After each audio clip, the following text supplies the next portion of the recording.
Magandang araw po sa of the kanilang judicial lahat. process. Ito po ang So yun po latest yung news and update official ng statement ating mula former sa President ICC, galing po sa Rodrigo ICC Duterte International sa Criminal kalagayan Court niya sa spokesperson Netherlands. Fadi El Abdallah. Pakinggan po natin ang ating Nag-undergo po news kasi ng correspondent medical na check si dating Pangulong TFCN Rodrigo ng Duterte. Netherlands. At yan po ay standard procedure dito po sa Netherlands at sa ibang bansa, dahil talagang kailangang assure nila na maayos ang kalusugan ng sino mang iko-custody dito po sa ICC, at kahit na po kung sino man po yung under judicial process. So yun po ang statement. So abangan po natin yung panibagong statement muli sa ICC kung ano man po. So ang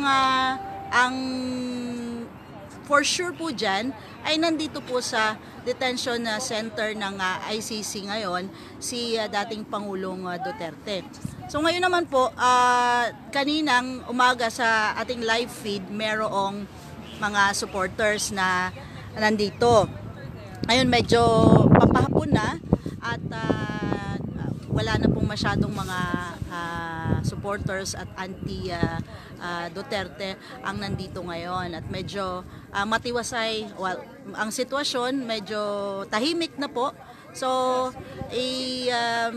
ang aabangan po natin ngayon, what would happen within the next few days.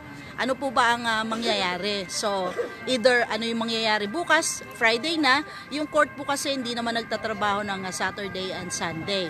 Ano mangyayari bukas? Ano ang mangyayari sa Monday or sa mga susunod na araw? Ang susunod po na proseso ay magkakaroon ng reading of information.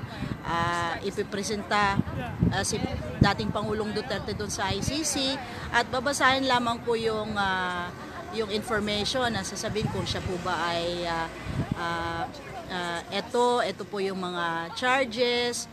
Yun po yung unang-unang gagawin. So wala pa pong mga kumbaga wala pa pong hearings, ano? Yun lang po, reading of information.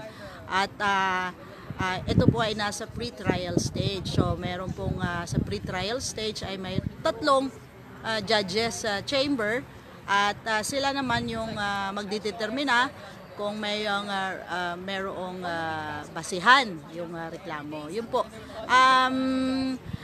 Yun po yung update natin ngayon.